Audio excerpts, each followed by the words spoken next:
Hello बच्चों, मैं स्मिता बिजलवान स्वागत करती हूँ आपका आईसीटी वर्चुअल क्लासरूम में। आशा करती हूँ आप सभी स्वस्थ होंगे और अच्छे से अपनी पढ़ाई कर रहे होंगे। बच्चों, आज हम पढ़ने जा रहे हैं क्लास 6 की साइंस। और क्लास 6 साइंस में हमारा चैप्टर चल रहा था सेपरेशन ऑफ सब्सटेंसेस, यानी कि पदार्थों का पृथक्करण। तो इसे ही आज हम आगे कंटिन्यू करेंगे। चलिए, तो एक बार थोड़ा रिवाइज कर लेते हैं कि लास्ट लेक्चर में हमने क्या पढ़ा था।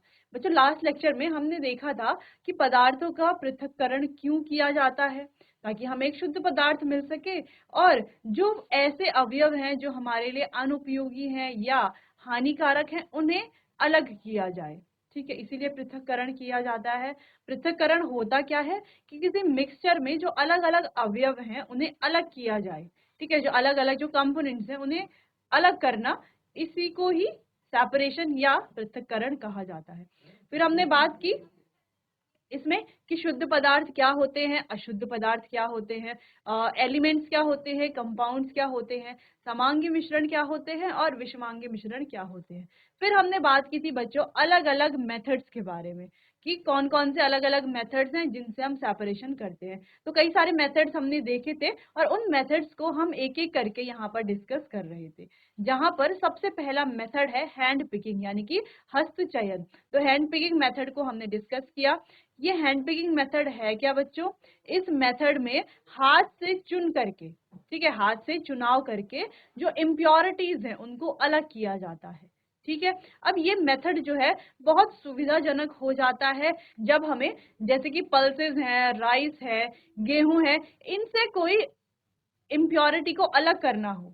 ठीक है, जैसे कि इम्प्योरिटीज हो सकती है, इनमें कोई कंकड़ हो सकते हैं, पत्थर हो सकते हैं, ठीक है, डर्ट पार्टिकल्स हो सकते हैं, तो इन्हें हाथ से उठा करके हमें अलग करना होता है। तो यही प्रोसेस पूरा होता है हैंड पिकिंग का। अब ये जो प्रोसेस है सुविधाजनक इसीलिए है क्योंकि यहाँ पर इम्प्योरिटीज जो है बहुत कम होती है। ऐसा नहीं है कि एक कटोरा अगर हमने गेहूं लिया है तो उसमें एक कटोरा ही इम्प्योरिटीज होंगी, नहीं, ऐसा नहीं होता। एक कटोरे गेहूं में कम से कम 4-5 कंकड़ पत्थर हो सकते हैं, वो भी हो भी सकते हैं या नहीं भी हो सकते। ठीक है, तो बहुत कम इम्प्योरिटीज यहाँ पर होती हैं, इसीलिए ज्यादा इजी रहता है कि हम हाथ से चयन करके इन इम्प्योरिटीज को अलग कर ले। क्लियर है? फिर आता है बच्चों दूसरा मेथड जिसे हम अभी डिस्कस कर रहे हैं, अभी डिस्कस करेंगे, वो है थ्रेसिंग। अब थ्रेसिंग ये प्रक्रिया है जहां पर क्या किया जाता है, डंठल से अनाज को अलग किया जाता है, जिससे डंठल अलग और अनाज अलग। अब यहाँ पर अगर हम देखें तो डंठल जो है हमारे लिए अनुपयोगी है, हमारा कुछ उपयोग है ही नहीं डंठल का, है ना। और जो अनाज है वो हमारे लिए उपयोगी है, उसका हम उपयोग करते हैं, खाते हैं, पकाते हैं, जो भी है। लेकिन डंठल का हम उपयोग नहीं करते। हाँ, हम इनको अपने जो जानवर हैं, गाय हैं, भैंस हैं, उनको चारा के रूप में इसे दे सकते हैं, आग जलाने में इसका उपयोग कर सकते हैं। ठीक है, लेकिन खाने में इसका कुछ उपयोग नहीं होता। क्लियर? चलिए, तो थ्रेसिंग की प्रोसेस तो समझ गए हम कि होता क्या है, डंठल से अनाज को अलग करना। ठीक, चलिए थोड़ा आगे और देखते हैं। इस प्रक्रिया में फसल का खाने योग्य हिस्सा ढीला हो जाता है, लेकिन रेशे वाला हिस्सा नहीं। तो जो खाने योग्य हिस्सा है, जो कि ये अनाज के दाने हैं, वो ढीले हो जाते हैं। यह कटाई के बाद और विनोइंग से पहले किया जाता है, यानी कि कटाई के बाद जब फसल की हार्वेस्टिंग की जाती है तो उसके बाद थ्रेसिंग किया जाता है, और विनोइंग से पहले ये प्रोसेस की जाती है। विनोइंग क्या है, विनोइंग प्रोसेस को आगे डिस्कस करेंगे।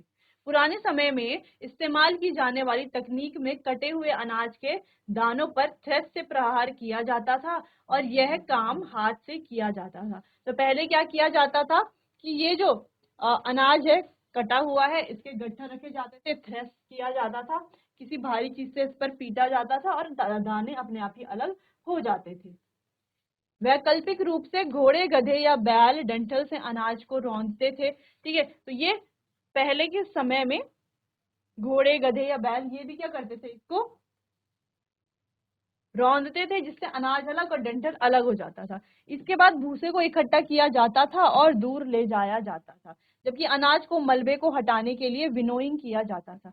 फिर क्या किया जाता था कि भूसा है उसे अलग किया जाएगा, अनाज को अलग किया जाएगा, और विनोइंग से अनाज को साफ किया जाएगा। तो विनोइंग के दौरान क्या होता है, खैर ये हम आगे देखेंगे कि हवा का प्रवाह हल्के वजन वाले अपशिष्ट कणों को उड़ा देता था और पीछे भारी अनाज के कण रह जाते थे।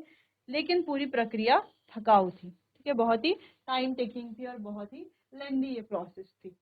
ठीक है, टायरिंग प्रोसेस थी। चलिए, तो यहाँ पर हमने देख लिया कि थ्रेसिंग में होता क्या है, डंठल से अनाज को अलग करना, अगर हम सिंपली कहें तो। पहले आप ये सारे पॉइंट्स आप एक एक करके नोट कर लीजिए, फिर आगे बढ़ते हैं बच्चों।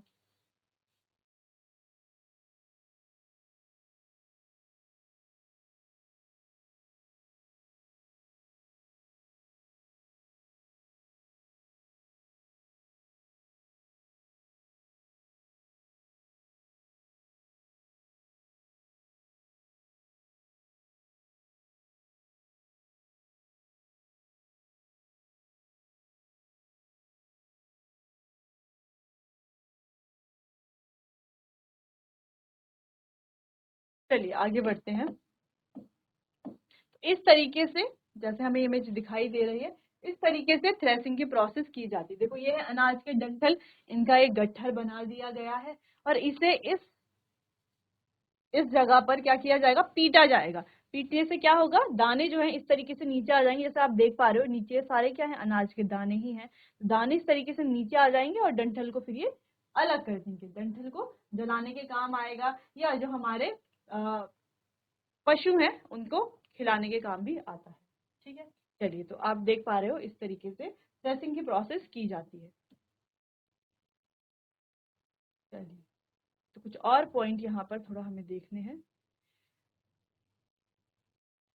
Suppose in a bowl there are two kind of fruit, then you can easily separate one from the other। अगर आपके पास दो बाउल दिए गए हैं और दोनों बाउल में अच्छा, अगर आपको एक बाउल दिया गया है और बाउल में दो तरह के फ्रूट्स है, तो दोनों फ्रूट्स को आप आसानी से सेपरेट कर सकते हो हाथ से उठा करके, ठीक है। But what if the size of the component in the mixture is much smaller. लेकिन अगर जो मिक्सचर है उसमें जो कंपोनेंट है उनका साइज बहुत ज्यादा छोटा हो, तब क्या किया जाए। The separation technique of threshing are useful for such smaller component. तो थ्रेसिंग की जो ये टेक्निक है, ये ऐसे ही छोटे कंपोनेंट्स को सेपरेट करने के लिए यूज की जाती है। A farmer uses the method of threshing to separate grain from the stalk। तो ग्रेन को यानी कि अनाज को डंठल यानी कि स्टॉक से अलग करने के लिए ये प्रोसेस फार्मर्स द्वारा की जाती है। The stalks are beaten to separate the grain. Stalk को क्या किया जाता है, बीट किया जाता है, यानी कि किसी भारी सरफेस पर, बड़े सरफेस पर पीटा जाता है। ठीक है, बुल्लक्स और मशीन्स में भी यूजफुल फॉर थ्रेसिंग। तो बुल्लक से या मशीन से भी ये प्रोसेस की जा सकती है। क्लियर। अब तो ये मशीन से किया जाता है, पहले ट्रेडिशनली इस तरीके से किया जाता था। अभी भी कई जगहों पर ये ट्रेडिशन मेथड को ही यूज किया जाता है, लेकिन कई जगहों पर बड़े स्केल पर मशीन का उपयोग किया जाता है, क्योंकि ये प्रोसेस कैसी है, बहुत ही थकाऊ प्रोसेस है, इस वजह से मशीन का उपयोग किया जाता है। क्लियर है। चलिए इतना आपको नोट करना है।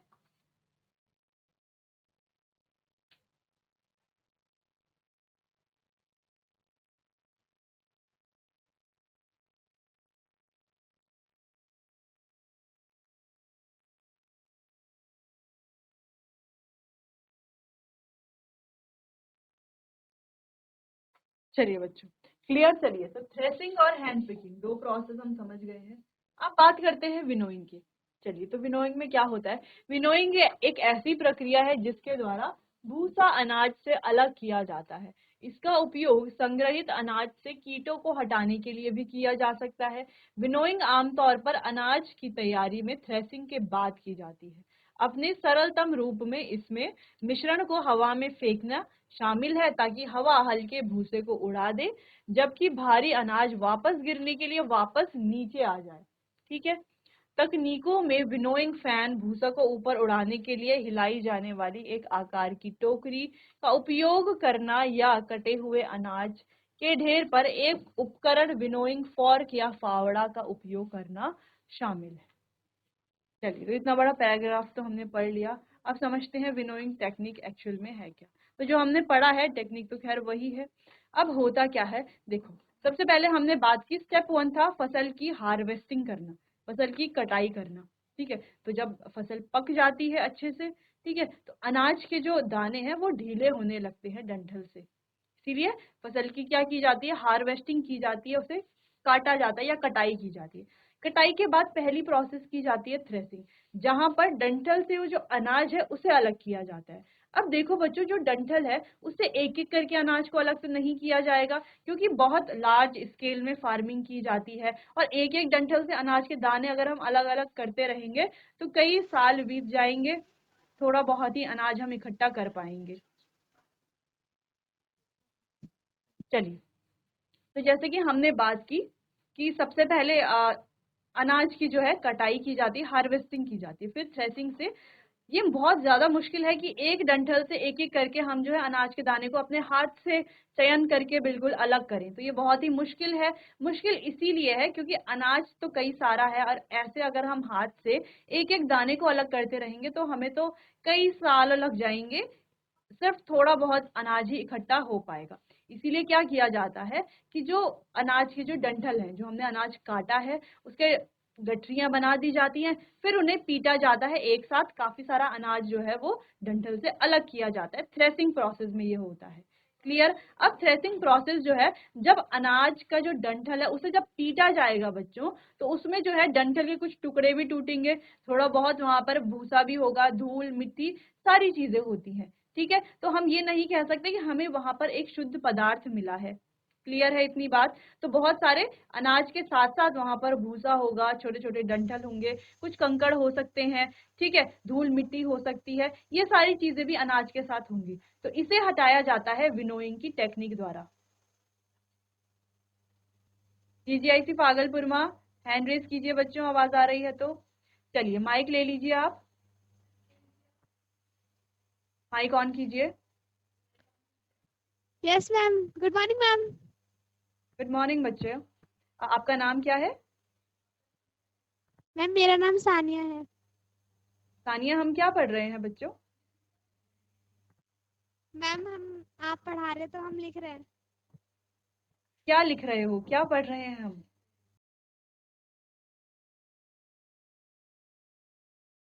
कौन सा चैप्टर मैम हम अभी पढ़ तो रहे हैं हमने और कौन भूसा सी डाल। क्लास का?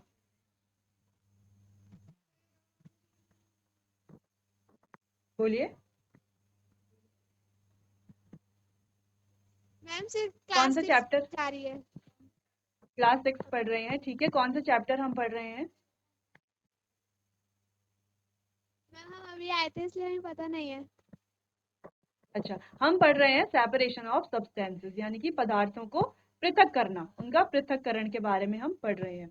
चलिए, तो आप सेपरेशन के बारे में बताइए, क्या आप कुछ जानते हैं सेपरेशन के बारे में या पृथक्करण के बारे में? No ma'am.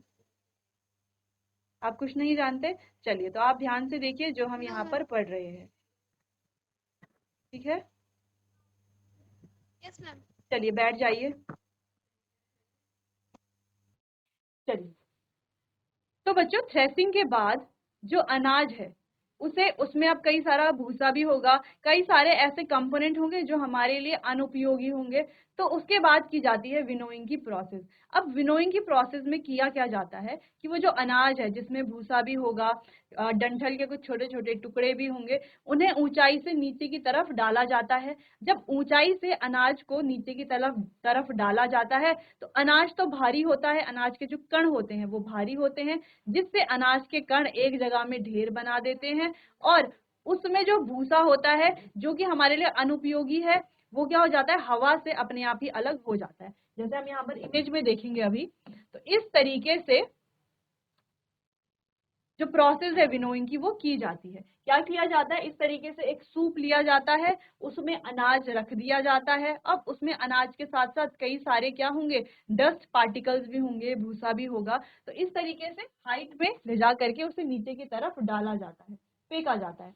नीचे की तरफ जब फेंका जाता है तो अनाज के जो कण होते हैं वो भारी होते हैं, ठीक है, तो वो नीचे की तरफ सीधा आते हैं और यहाँ पर एक हीप बना देते हैं, यानी कि ढेर बना देते हैं अनाज का। जबकि इसके साथ साथ इसमें भूसा भी होता है, बहुत सारे डस्ट पार्टिकल्स भी होते हैं, तो हवा की मदद से वो जो डस्ट पार्टिकल्स है वो किनारे की तरफ चले जाते हैं। अब आप देख पा रहे हो यहाँ पर जो अनाज के दाने हैं वो तो सीधा नीचे गिर रहे हैं, लेकिन जो अनाज के दाने इस प्रकार से नीचे गिर के एक जगह में क्या बना देंगे, ढेर बना देंगे। जबकि जो इसमें ऐसे पार्टिकल्स हैं जिसे हम डस्ट कह रहे हैं, वो हवा की मदद से उड़ करके इस तरीके से किनारे की तरफ गिर जाते हैं, ठीक है, इस तरीके से। क्लियर? ठीक है।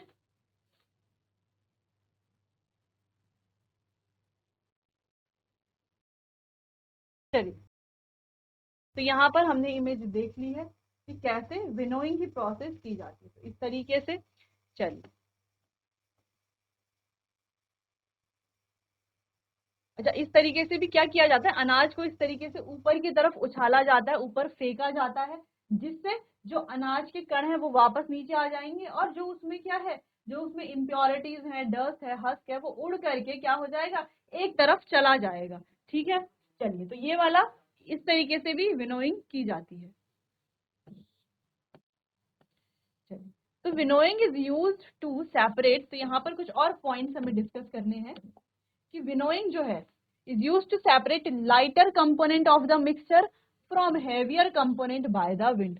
यानी कि ये एक ऐसी प्रोसेस है जिसमें जो भारी कण है उनको हल्के कणों से अलग किया जाता है। भारी कण अनाज के हैं और हल्के कण किसके हैं, जो उसमें इम्प्योरिटीज हैं, अशुद्धियां हैं, उन हल्के कणों को अलग किया जाता है। किसके द्वारा, विंड के द्वारा, हवा के द्वारा।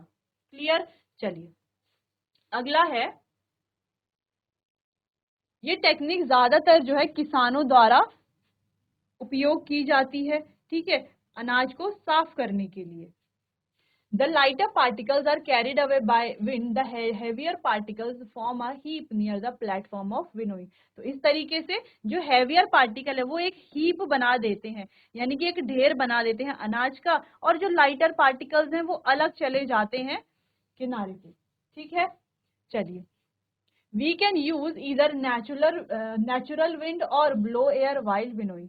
तो विनोइंग के लिए या तो हम नेचुरल विंड का उपयोग करें, जो नेचुरली यानी कि प्राकृतिक हवा जो चल रही है, या हम ब्लो एयर का, फैंस का भी उपयोग कर सकते हैं। उन फैंस की मदद से भी इसी प्रकार जैसे नेचुरल एयर से जो ये डस्ट पार्टिकल्स हैं ये अलग हो जाते हैं, तो ब्लो एयर से भी ये जो डस्ट पार्टिकल्स हैं वो अलग होंगे और जो है अनाज का इस प्रकार से ढेर लग जाएगा। क्लियर है। इस तरीके से हम सेपरेट कर सकते हैं। नोट कीजिए।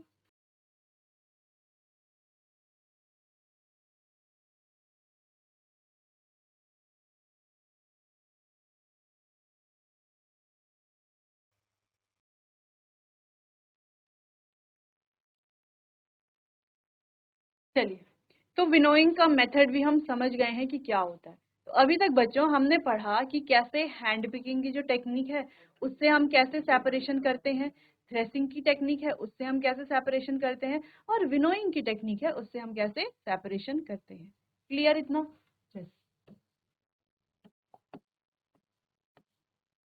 अब बात करते हैं सीविंग टेक्निक की। सीविंग टेक्निक में क्या होता है, अब देखो।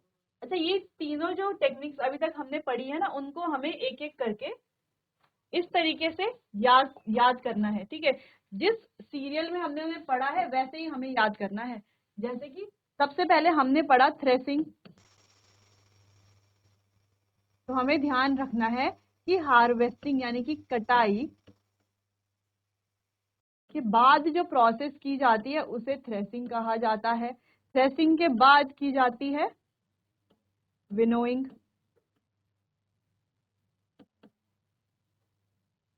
ठीक है, थ्रेसिंग के बाद क्या की जाती है, विनोइंग की जाती है। क्लियर। और विनोइंग के बाद भी क्या कोई टेक्निक होती है? हाँ बिल्कुल होती है। विनोइंग के बाद क्या किया जाता है, सीविंग की टेक्निक की जाती है। सीविंग की टेक्निक क्या है वो तो हम अभी पढ़ेंगे। ठीक है, तो आपको इसी क्रम में इसे याद कर लेना है। ठीक है।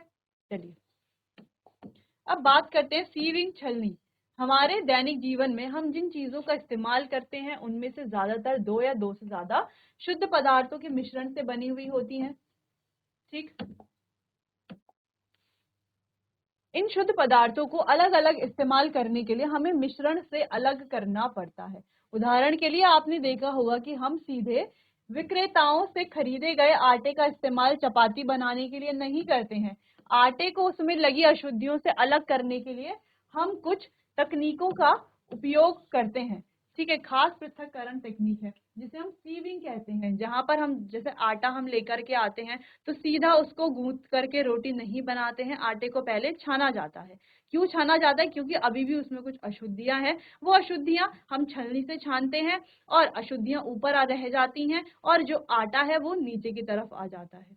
क्लियर? चलिए, तो हम आमतौर पर आटे को चोकर के कणों या अन्य अशुद्धियों से अलग करने के लिए छलनी प्लेटों का उपयोग करते हैं। ये छलनी प्लेटें महीन आटे के कणों को छलनी प्लेट के छिद्रों से गुजारने देती हैं, जबकि बड़ी अशुद्धियां इससे नहीं गुजर पाती और छलनी पर ही रह जाती है। कणों की आकार में अंतर के कारण मिश्रण के कणों को अलग करने की इस विधि को छलनी कहते हैं या सीविंग कहा जाता है।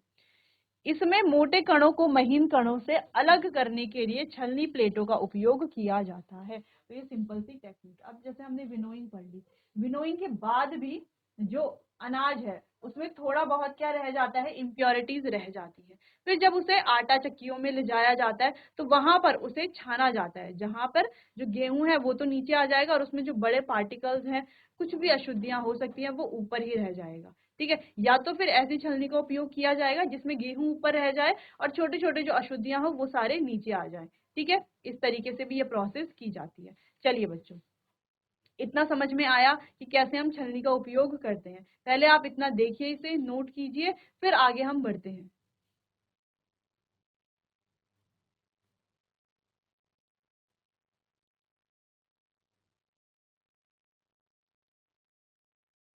चलिए आगे बढ़ते हैं। छलनी की प्लेटों में जालीदार या छिद्रित तल होते हैं जो केवल एक विशिष्ट आकार के कणों को ही इससे गुजरने देते हैं। ठीक है, एक तरह के पार्टिकल ही इससे पास हो पाएंगे, ऐसे नहीं कि सारे पार्टिकल्स को ये पास करेगी अपने थ्रू, नहीं, तब ये छलनी हम उसे कहेंगे ही क्यों। चलिए, जाल का आकार इसके उपयोग के आधार पर एक स्थान से दूसरे स्थान पर भिन्न हो सकता है। उदाहरण के लिए छलनी का उपयोग गेहूं से भूसी और पत्थर को अलग करने के लिए भी किया जा सकता है। यहाँ हम आटे को अलग करने के लिए इस्तेमाल की जाने वाली छलनी की तुलना में बड़े आकार की छलनी का उपयोग करते हैं। तो देखो, आटे से गेहूं से पत्थर भी अलग किया जा सकता है और आटे से चोकर भी अलग किया जा सकता है, लेकिन हम क्या कर रहे हैं, यहाँ पर अलग अलग प्रकार की छलनी का उपयोग कर रहे हैं। तो हम अपने हिसाब से अपनी जरूरत के हिसाब से छलनी को बनवा सकते हैं कि किस तरह की छलनी हमें चाहिए, किस तरह का सेपरेशन हमें करना है। जैसे हमें अगर आटे को सेपरेट करना है ना, भूसे से, तो हमें पतली वाली छलनी चाहिए जिसके जो छिद्र हो बहुत ज्यादा छोटे छोटे हो। लेकिन अगर हमें गेहूं से पत्थर अलग करने हो तो हमें थोड़ा बड़े छिद्र वाली छलनी चाहिए। तो हम छलनी को अपने हिसाब से कस्टमाइज कर सकते हैं, अपने हिसाब से बना सकते हैं। क्लियर इतना?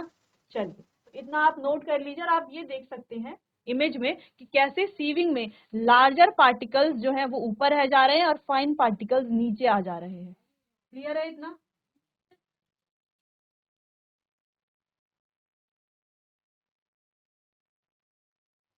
चलिए बच्चों, तो ये थी सीविंग की प्रोसेस। अब आने वाले सेशन में हम आगे की और विधियों के बारे में, पृथक्करण की और विधियों के बारे में पढ़ेंगे। तो आज के लिए बस इतना ही, मिलते हैं अपने आने वाले अगले सेशन में। तब तक के लिए आपका बहुत बहुत धन्यवाद।